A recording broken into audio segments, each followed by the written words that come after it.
Okay, we should be live now. And for last week, we talked about what is the rogue food movement. You might be interested in playing that if you didn't get a chance to watch it live. Kind of an interesting concept that's going on. Basically, what way of you know getting around the regulations instead of complying with the regulations for various types of food, especially like raw milk and things like that that are to be a real no-no according to the government. Although there's since 1950, I don't believe there's been a single case of a raw milk dairy poisoning or making anybody sick compared to regular dairy, pasteurized dairy, which makes people sick regularly. That was kind of interesting. So, markets today were generally up. Everything but the Russell 2000, I think, was up. And gold was up a couple of dollars at 24.22, which is about $150 over what it was last week. And goldbacks were up to 480 today. And, silver was up a little bit at 3207, and the gold to silver ratio is 1 to 76. And a lot of people are talking about triple digit silver nowadays. And if you think about it and just compare what the gold silver ratio historically has been, and constitutionally it's 20 to 1. So if we say it's 80 currently, to make the math easy, and so you divide by 4 to get down to 20. And if we say silver is at $30 an ounce and multiply by 4, that'd be $120 silver, assuming gold didn't move any in the process. So that'd be your triple digit silver. That's That would be nice. certainly possible. And some people were saying that they expected silver to move more than percentage-wise than Bitcoin does this year, but time will tell on that. I think if we, $30, which has been resistance, that it took it like 4 attempts to get past it in the last 2 or 3 years, and it ran right through it today. But that means that $30 would be the floor supposedly. And so if you see anything pull back to $30, I would jump on it with both feet. Tilt and zeros are up today near a breakout. It's your long-term government bonds. Some people think is the ultimate safe asset. Whether I agree with that anymore or not, but wheat was up pretty good today at 643. So the next resistance point would be like 740 if it busted out over 640 was what it broke through today. And so if that holds, that'll be the stop, and the next point that looks like it might be resistance would be 740. So substantial move there, possibly. DBA, which is the agricultural commodities, was up a little bit today at 2401, and DBC, which is more broad basket of commodities, heavily weighted on energy, was down a little bit at 23.82. The industrial military complex was almost all up except for Boeing. They can't seem to keep from shooting themselves in the foot, but those areas I think you can count on with everything that's happening in the world. And UNG, which is natural gas, was down to 1946, but that was like $1.50 higher than it was last week. And futures are 266, and cost of production is about 230. SWN and CHK were down a little bit today. LNG was up. Those are the substitutes that you can play the natural gas market with. We can use UNG. USO, which is United States oil, was down a little bit at 76.16 today.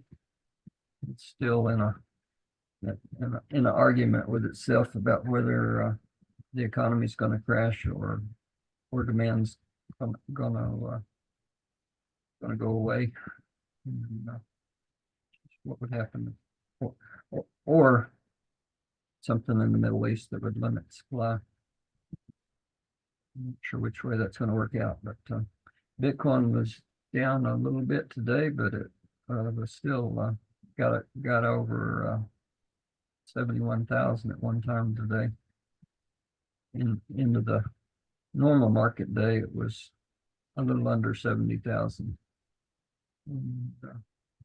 Bits had a small play in bits 2 or 3 weeks ago, and that's doing very well so far.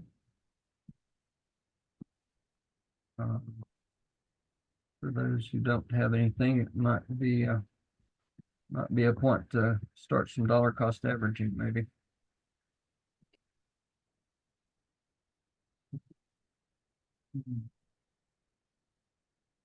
But last week, but the BRICS had another meeting in Moscow, and they announced, I guess yesterday, that maybe the day before yesterday, that yes, indeed, they are going forward with a gold-backed currency. They haven't said how much gold it would represent, but or if it would be convertible, which I suspect it would not be. But anyway, it'd be another knife in the back of the dollar. So we've got a war on natural gas, of course, war on the middle class, war on cash. Fed now is now, so open to everybody. Government's gonna start pushing it with things like Social Security checks and things like that. That I suspect they will eventually require you to have a Fed Now account so you can receive your government check. We've got a war on food in the Netherlands, Germany, France, Italy, USA, war on gardens in some states, war on meat, which we talked about about the chipped beef. But one thing there's not a war on is cancer anymore. We totally surrendered that one, apparently. This news coming out today that cancer is at an all-time high, especially colorectal cancer. And at younger ages, people in their 30s and 40s are getting colorectal cancer, not in their 60s and 70s. A lot of children are getting cancers, especially brain cancers. So as far as the colorectal, I suspect that could be glyphosate, because it alters your human biome in your gut. That may have something to do with it. So seasonal information, still time to plant some trees probably, work in that garden, check bees if you got them, might be able to still catch a swarm. Seeds, if you got seeds for this year, I'd recommend you go ahead and when they go on sale locally or whatever, buy your next year's seeds. That's to be good if you store them right. Your potassium iodine.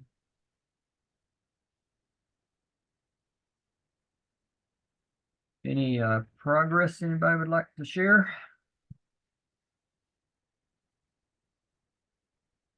I think my garden's still alive. Survived without you, huh? Yeah, and my trees survived. Cheryl's got some sort of deer repellent garlic spray. I sprayed on my fruit trees, and I don't see any damage, so that's good. Yeah, we've gotten a lot of rain lately, so it probably might need to be sprayed on again. Yeah. There's Pasture Farms. Billy there has a product called bone sauce, and that's supposed to be the best thing for protecting fruit trees from deer. Really? Yeah. I think it cooks down certain kind of bones, and maybe deer bones. I don't know, but cooks them down to get the marrow out and everything, and turns into kind of a tar paste or whatever. Yeah, it looks like it must be highly concentrated. I'll have to look into how that gets applied. Yeah.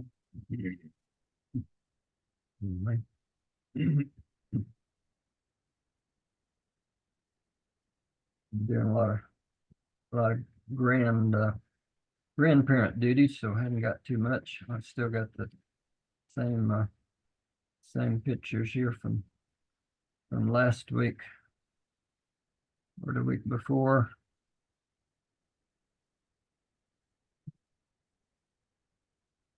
One you probably hadn't seen, that's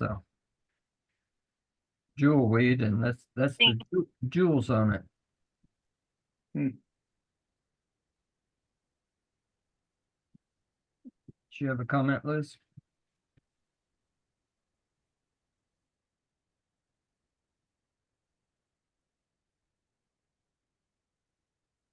Nothing other than the fact that you actually got out in the garden and planted a few things.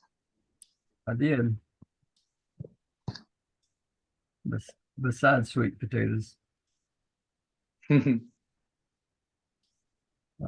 all the tomato plants in that I started.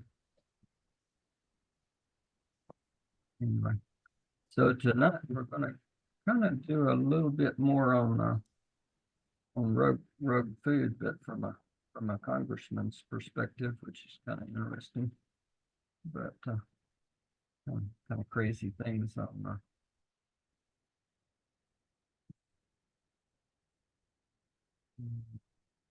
things that are happening in the world.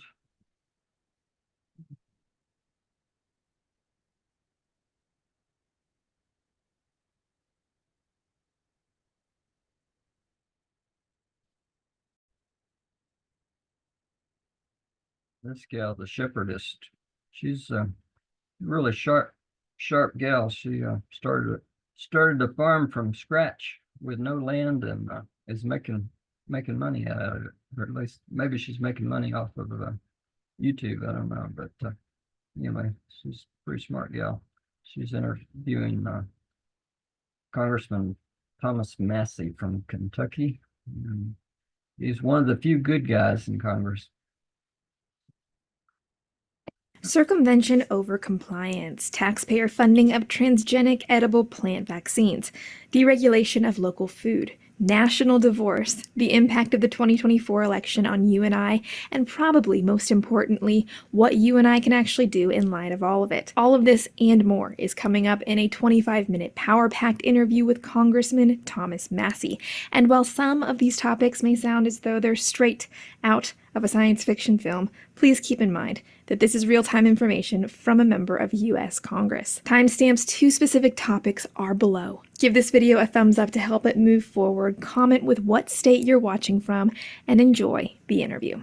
We are here with Mr. Thomas Massie, U.S. Representative for Kentucky's 4th Congressional District, engineer, farmer, inventor, Appalachian American, and I don't know how my viewers are going to feel about this when you do have a pronoun. Papaw. We'll have to hear in the comments as to how they feel about that. Well, you know, when you become a grandparent, you have to assume a pronoun. And there were 4 grandparents and 1 grandchild, and so we had to mediate who got to be what, and I got to be Papaw. You got it. Okay. So let us know in the comments if this is an acceptable pronoun for you guys, but I'm excited to be talking. Let's start with the very basics. As a state representative, what influence do you have on behalf of the public? Well, sometimes I'm worried that I don't have enough. And as a representative in U.S. Congress, my preference is to defer to the states. So every time I can give the states more power, that's what I choose. I spend about a third of my time traveling, a third of my time in D.C., and a third of my time in Kentucky. All right, so in sort of line with that, we're all concerned. Everybody's watching who's going to be president next, but I'm afraid that a larger portion of the population, maybe sometimes myself included, tend to forget that the United States is not a dictatorship. The power structure is to be limited and dispersed. Is there an importance in being just as engaged when it comes to these smaller offices as it is when we're considering who's going to be president next? Or should we just sit on our hands and wait for a better president? Oh, you know, before I got involved in politics, I read this essay called The Dog Catcher Strategy. And it said everybody gets focused on the Super Bowl of politics, which is the presidential race. And they're all forgetting there's 3,000 counties in the United States, and each of those counties have elected offices, all the way down to dog catcher. And you need to have people of your persuasion in all of those offices down to dog catcher. So the first political office I ran for was county executive. And I wasn't the dog catcher, but the dog catcher worked directly for me. Animal control officer is the politically correct term these days. But it is really important to focus on these other races. A lot of people lose their mind when their person doesn't win president because they think we have a dictatorship, but we don't. You should focus on who your congressman is going to be because that's the person who's going to vote on the laws. The president, as you pointed out, is not a dictator, he's not an emperor, so Congress makes the laws. Congress is going to determine how you can farm and what food you can eat. All right, so true or false, in your opinion, political conversation is always downstream of culture? True. So for instance, states, and not even the federal government yet, but states have legalized marijuana, and the federal government is not enforcing their marijuana laws. That's not because anybody really voted that way in Congress. It's because there's so many people who are non-compliant. The culture has moved on, and the politics have not. And the politics are still trying to catch up with the culture, for better or worse. You know, I attend these events called the Rogue Food Conference, and I don't publicize them widely because we're not teaching compliance, we're teaching non-compliance and how to go around the law instead of complying with the law. And I think that's necessary. Sometimes you can move politics by voting, but sometimes you can just move it by being who you are. So I personally believe there is a place at a time for both, but it is my desire to be politically proactive, I guess you'd say, rather than reactive. You know, for example, I'd like to combat attempts at regulatory overreach before it's signed into law, rather than having to rally and protest at court hearings. What are the best ways that just that concerned citizen can stay proactive before we have to become reactive? So before I got elected to office, I didn't know what the best way was to influence elected people. And I would write these long letters and send them. And what I've discovered now is that's not the best way to influence your representative. I think the best way to do it is a phone call. I know it's old-fashioned to pick up the phone and actually talk on it to another person on the other end, but because it is old-fashioned, it's actually very effective. And as a congressman, when I'm sitting in my office and I hear the phones ringing in my office, I'm like, oh no, who did we tick off today? And I'll walk out of my office and ask the folks, like, what are they all calling about? And so you can influence congressmen through phone calls. I've been on the floor of the House of Representatives where people are like torn, they don't know which way to vote. And they say, you know, I got 100 phone calls on this issue. And that, I'm like, I checked the box. I was like, this person is influenced by phone calls. And I would also preface this by saying, don't call people you can't vote for. They may be polite, but they're not writing anything you say down. Everybody in the United States has 3 federal people they can call. They have 2 U.S. senators and 1 U.S. representative. Don't call somebody else's senator. They might be polite, but they ain't listening. Because they'll always ask when you get on the phone, what is your zip code? What's your... They ask your zip code. We have caller ID. We know your area code. So unless you're really smart and you have a burner phone and you're spoofing like your phone number, you're probably not going to be very effective trying to be a citizen's lobby to a congressperson that you can't vote for. Let's go ahead and segue into the Prime Act. Just a preface, as a small farmer myself, I struggled. I jumped into farming just as COVID broke out, but struggled realizing the bottleneck was not a food shortage. The bottleneck was a systemic failure. It was the absence of access to processing facilities. So the Prime Act caught my attention because it seemed a very viable solution. So let's go ahead and you briefly outline the Prime Act, its inception, the premise, its purpose, your role in it, just all of it. So the idea for the Prime Act actually came in 2015 when Congress voted to get rid of country of origin labeling for beef and pork. They took away country of origin labeling for beef and pork. And I said, okay, we've got to enable a local food movement, so we need the Prime Act. And the Prime Act says that the federal government won't stop a transaction between a farmer and a consumer using a local processor as long as they're all inside of one state. And you know, constitutionally, the government shouldn't have any authority as long as you're not crossing state lines. So this is an exemption that allows farmers to go directly to consumers using local processors. Its popularity more than doubled during COVID when we saw farmers who had to euthanize their animals. Like literally they were putting pigs in wood chippers in Iowa because there was nowhere else to put them. And people might say, well, why didn't you just keep them for another year? Because pigs don't have long lifespans and there's no nursing homes for pigs. The meat becomes unmarketable when an animal gets so old. I had Republicans and Democrats coming to me saying, we got to do something about this because I've got farmers who have to euthanize their animals. I've got consumers who can't get brisket at the store. And that's because our food supply was brittle, and it's like a funnel. It all focuses down to one of 4 companies that process 85% of the meat in the United States. One is owned by China, one is owned by Brazil, maybe not the best plan there, and the other 2 are multinational companies. They basically forced out a lot of the small mom and pop processors that allow you to buy meat locally. Do those particular companies have a big lobbying power within the kinds of laws that we're trying to push through that might help the smaller people? Yeah, there are lobbyists, but they're not called Tyson lobbyists. They're not called JBS or Smithfield lobbyists.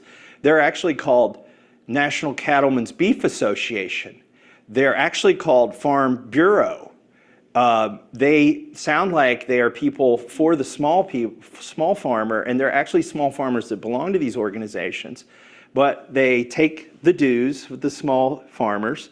They actually collect most of their money from the big corporations, and then they come to DC and act like they're for the little guy. Meanwhile, they're trying to perpetuate the existing regime that keeps the little guy from competing with the big guy. So they're the foxes watching the hen house. And I don't have people with, Smithfield stickers on their shirt coming to lobby me or even on their business cards.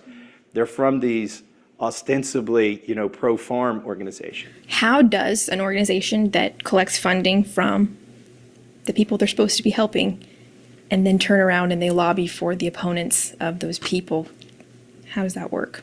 So an organization like the National Cattlemen's Beef Association or Farm Bureau, they will go back to their members and say, oh, Congressman Massey has introduced this legislation that's very risky.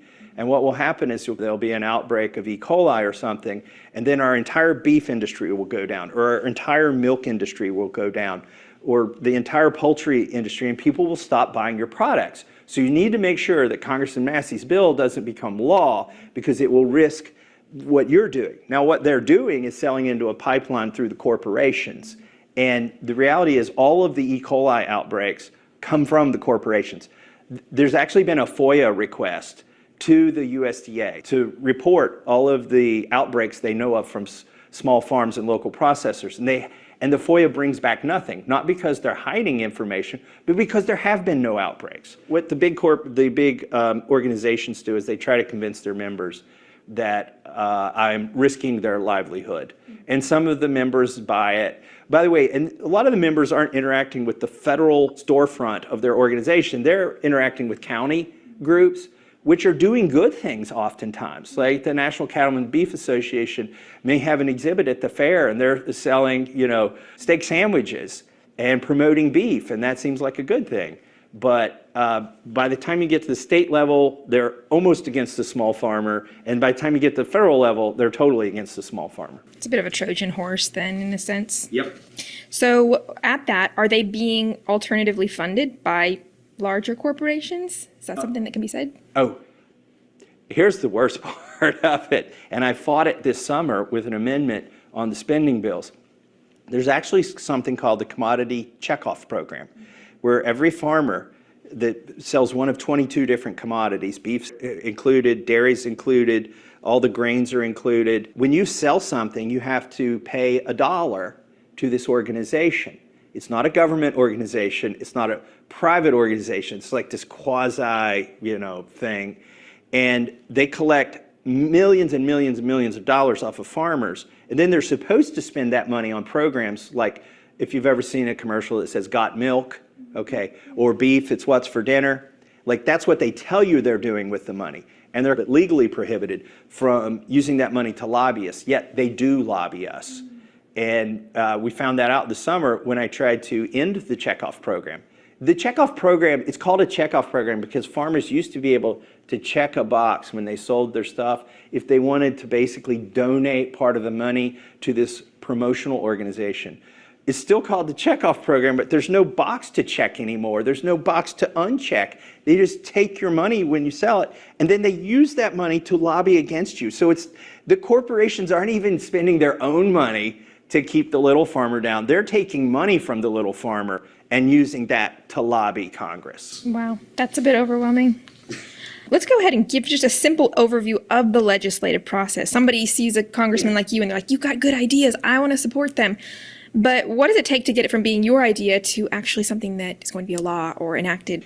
So the PRIME Act was conceived on a hay wagon on Joel Salatin's farm in Virginia. And by the time it was done, I got back and I went to my staff and I was like, okay, we need to write a bill that does this. And they wrote a draft and I edited it. And then we sent it to the main congressional lawyers who put it in law form. Then I introduced the bill into the hopper. There's literally like this bin in the House of Representatives where you put your little bill, and then they give you an HR number, and then that becomes the number that you have to tell your congressman, hey, please support HR whatever. If you're lucky, they'll have a hearing on your bill, and then if you're even luckier, they'll do a markup on your bill where they debate and amend your bill in the committee.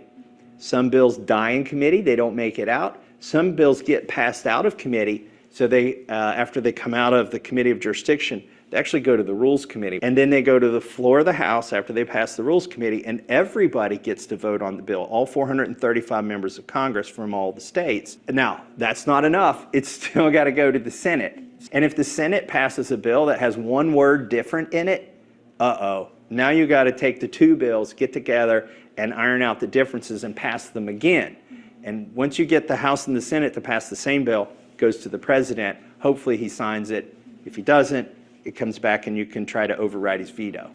So is it the same at a state level, just, the governor instead of the president?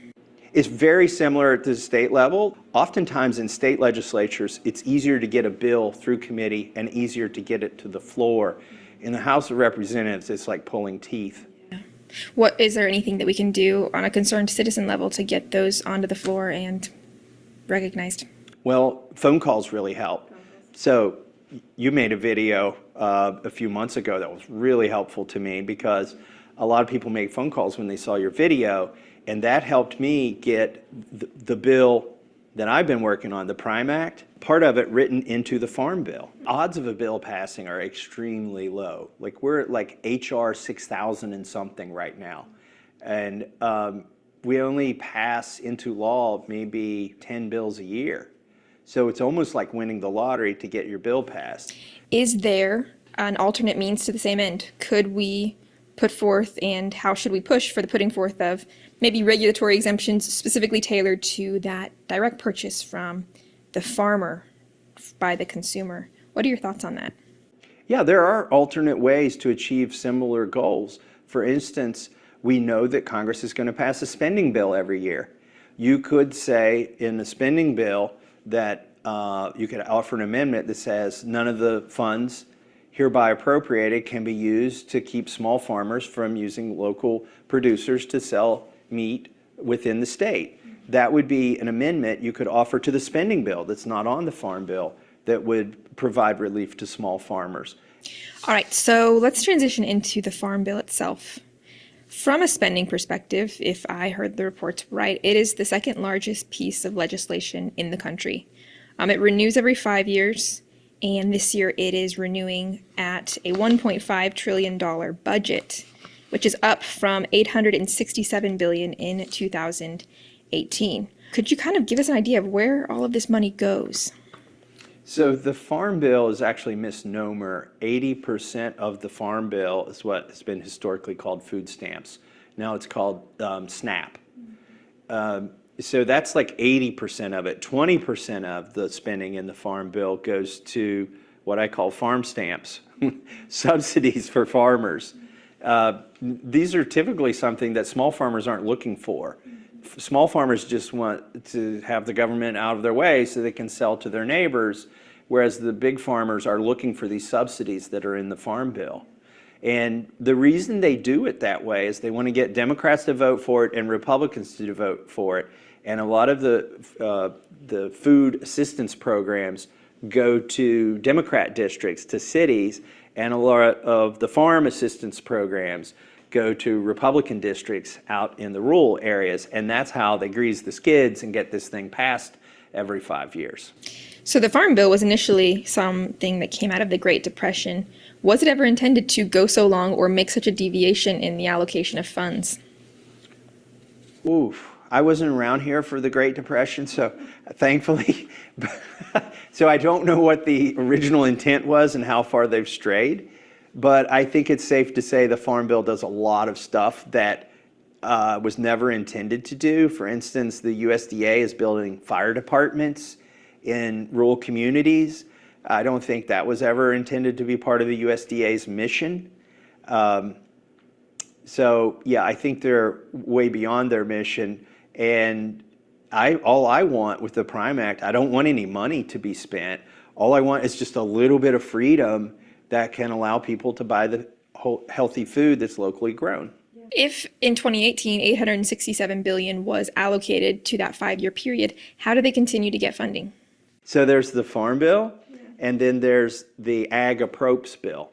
So the Farm Bill sort of authorizes the spending.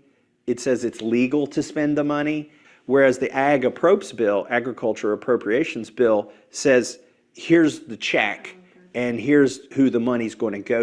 If somebody wants to do that, there probably needs to be tighter rules on it because pollen can escape and pollute seeds from neighboring farms or pollute plants in neighboring farms. The Agriculture Appropriations Bill says here's the check and here's who the money's going to go to.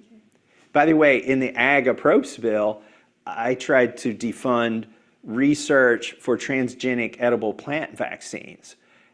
I know that's a mouthful and it sounds kind of scary, but it is scary. We are actually funding with taxpayer dollars research on vaccines to be grown in lettuce and spinach so that when people eat their lettuce and spinach, they will get vaccinated with whatever vaccine that plant is producing. I think we should know what's in our food. I don't think we need to be playing God with our spinach. And if somebody wants to do that, there probably needs to be tighter rules on it, because pollen can escape and pollute seeds from neighboring farms or pollute plants in neighboring farms who never intended to be growing vaccines in their food.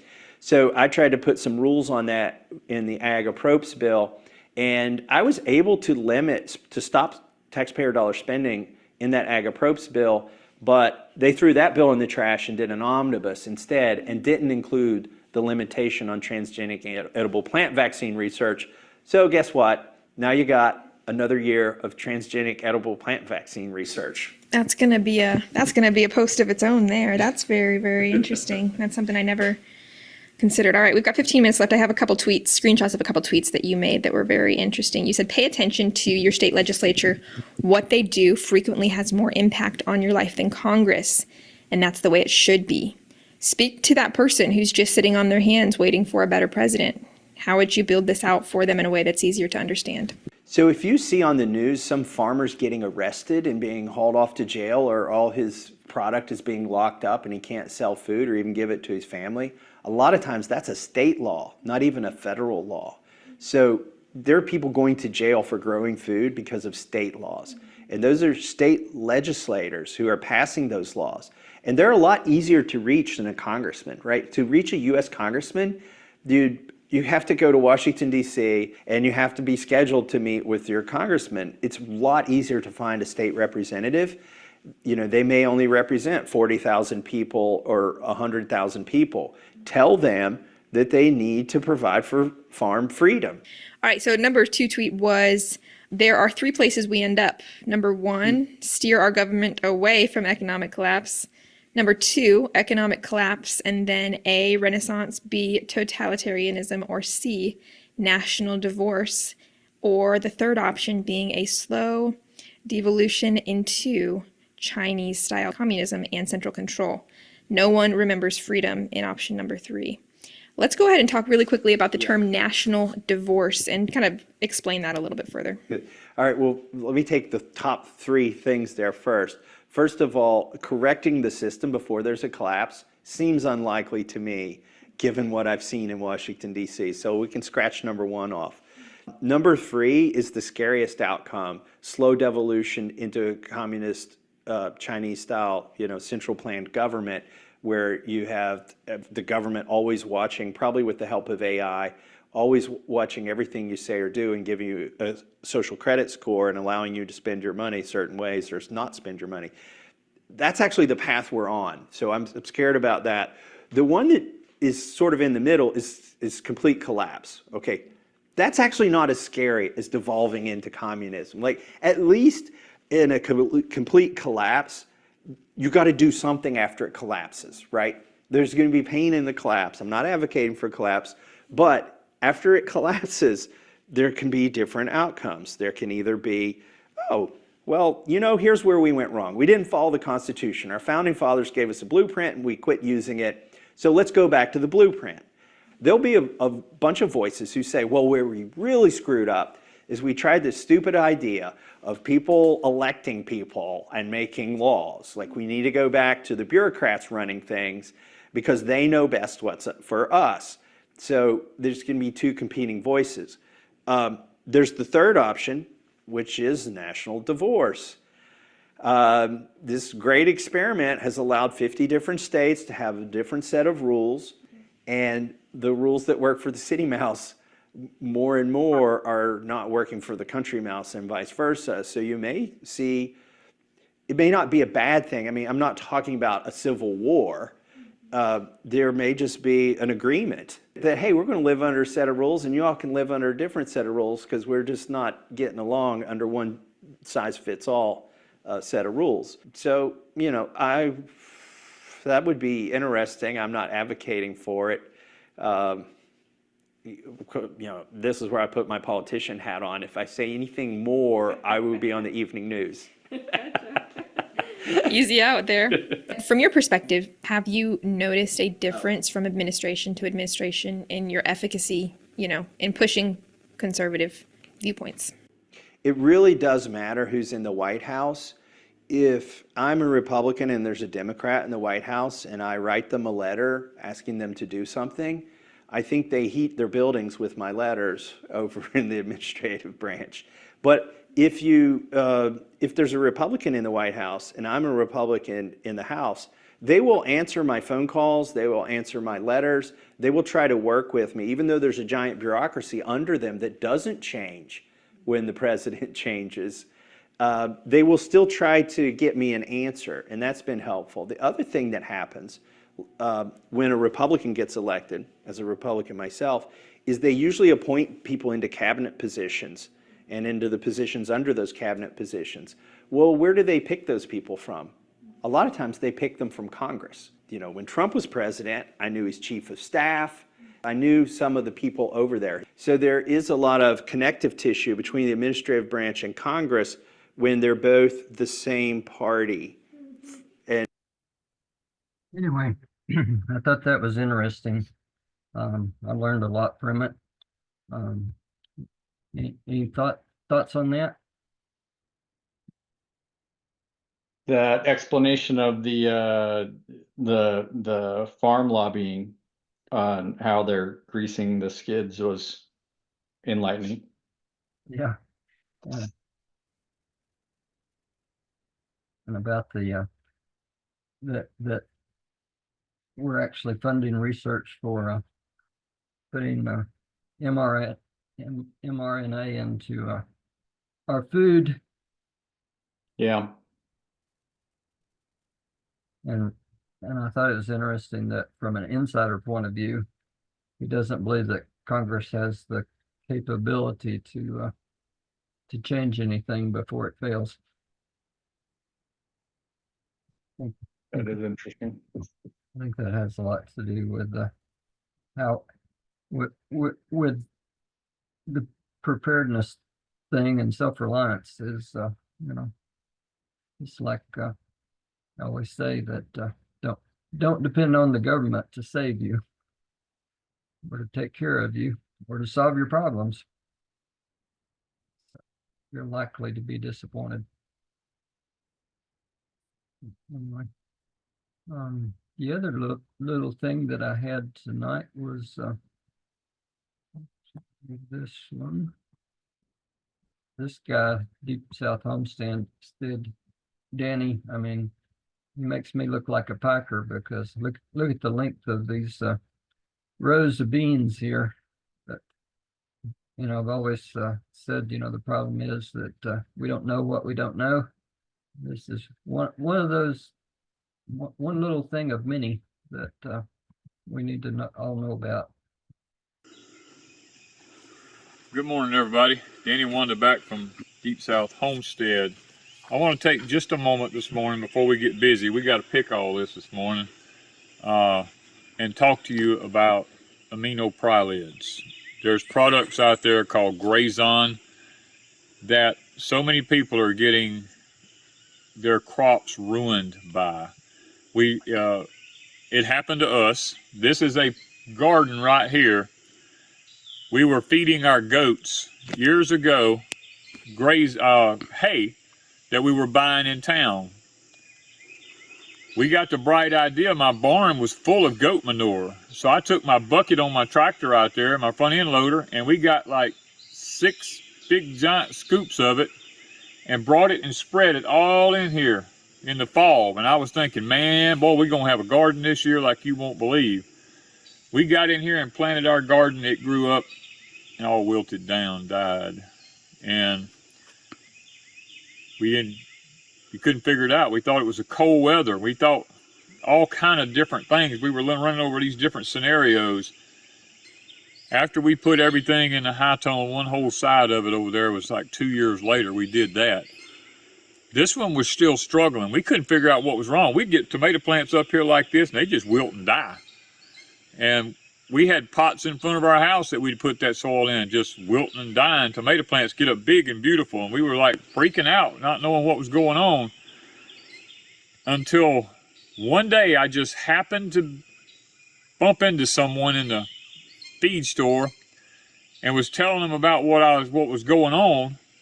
The guy told me, he said, well, it's your hay. you were feeding your goats. I said, what? He said, yeah. He said, we all spray our hay with Grazon. I said, what is Grazon? He said, it's a herbicide used to kill weeds in the field. He said, nobody want no weeds in their grass. Everybody sprays it on their hay fields. He said, it's an aminopyrrolid. He said, it'll kill your plants. And I come home and started doing research into, I think it was DuPont, the company that created Grazon. And guys, I began to look into it. I got sick. I got totally sick because, I mean, I put bucketfuls of that stuff in this garden. And DuPont on their, I hope I was saying it right, DuPont, was on their website, was talking about Grazon, and they said they released themselves from being responsible for anything because they say the farmer that uses it has the responsibility to tell people that he's used Grazon in his hay that he feeds his animals. And I began to dig deeper and realize that the beef, this grass-fed beef that everybody's so crazy about, it's got Grazon, Remedy, 2,4-D, all this kind of stuff in it. And I come home and I'm like, I don't know what we're going to do now. This was our garden spot, or one of our garden spots. Plus my high tunnel. I done put it in my high tunnel. I had tomato plants up this tall, tomatoes that big around. They just started wilting and dying. Well, on the company's website, they said that you could plant a monocot, which is grass or corn or something like that on it. And within 3 to 4 years, it would pull most of it out.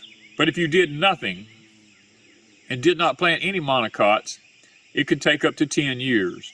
And at my age, I was like, this is my garden. You know, what am I going to do? So we started planting stuff in here, trying to pull it out as much as we could.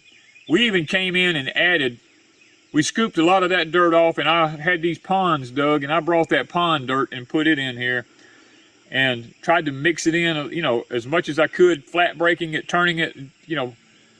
And this is the result, like, was it 4 years later, from the time we realized we had Grazon.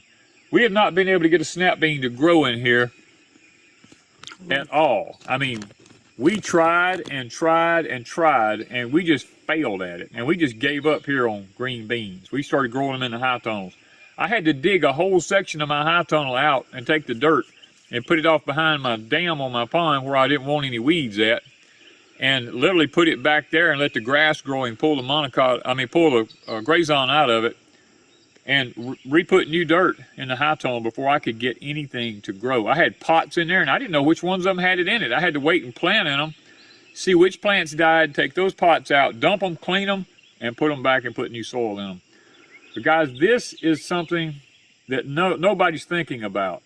People's like, you need to mulch your garden with a good straw or a good hay or a good this or a good that. I will not. Wanda and I now, for the last 4 years, have found a gentleman who we get our hay from now, who does not spray his fields. And that has been one of the greatest blessings we have ever had. Now, at this point, are we using our cow manure? This year, in my barn over at the other property, I probably might start using it. But here, never. Because Grazon's already been in these barns in manure, and I don't know if I'll ever get it all cleaned out. So I won't do it here. But over there, yes, I will do it. So we're going to get out here this morning, and we're going to start picking these Cherokee yellow wax beans, the best bean we've ever come across as far as just being a good bean for grilling, canning, eating. Guys, it's fantastic. And these plants, look at them. They are beautiful. You're going to ask me what I fertilize them with? I use 8-24-24. You do not want a high nitrogen fertilizer with any bean or pea. You want high phosphorus and high potassium, and phosphorus mainly. But this is what you want, especially during blooming season on it. So Anyway, so that's kind of what I wanted to bring up. And you know, Danny didn't mention the other thing that I thought was important was the fact that this Grazon has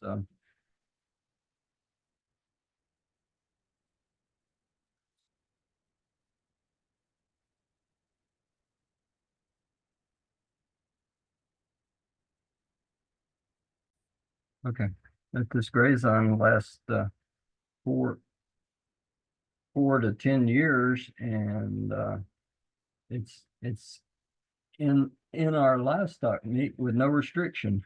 I looked up on the internet for herbicide restrictions.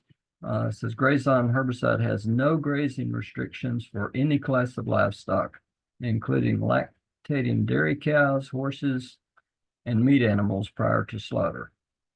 However, label precautions apply to forage treated with grazon and to manure and urine from animals that have consumed treated forage within the previous 3 days.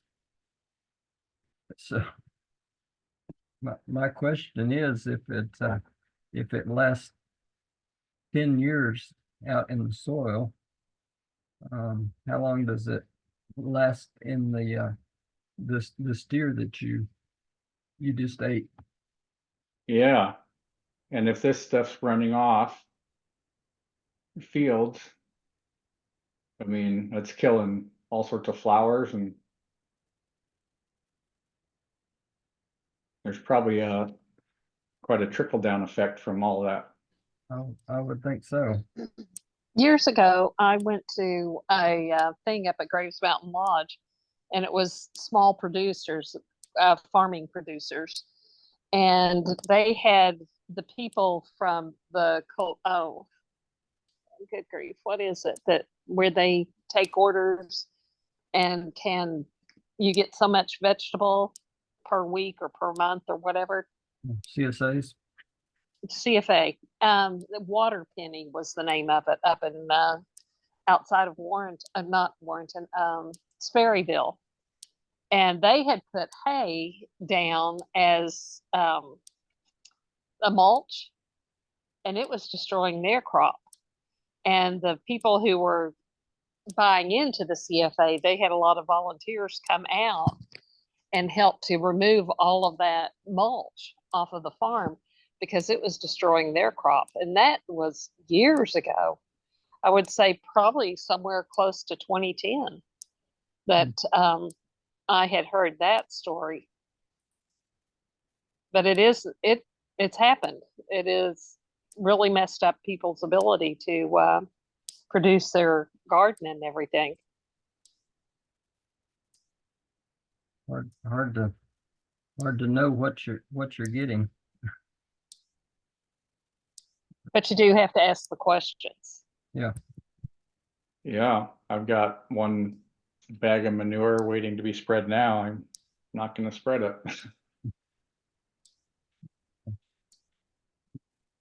Like I don't know whether it's black cow or not, but Danny was saying something about that he had used it successfully, but he wasn't going to use it anymore because there's no way of knowing whether it's contaminated or not, because that black cow comes mostly from big feedlots, and Yeah. they're gonna buy their hay the cheapest place they can get it. I wonder what effect this is having on bees. Yeah. That might answer what our problems have been. But yeah, it precludes anybody from having clover in their hay field. So the other thing you would be safe from is buying a legume hay, because the grazon would kill alfalfa or clover or anything like that. So that would be safe. But if they've got a pure, in the deep south, it would be pure Bermuda grass, but or Timothy or for horse hay or whatever, they could use grazon on it and kill out all the broadleaf plants in there and have a pure stand of grass. Anyway.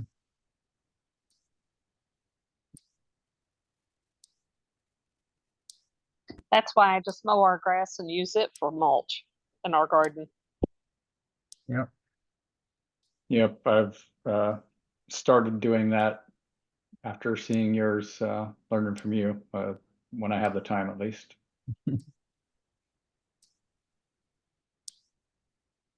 Anyway, unless somebody has something else they want to discuss, we'll call it a night.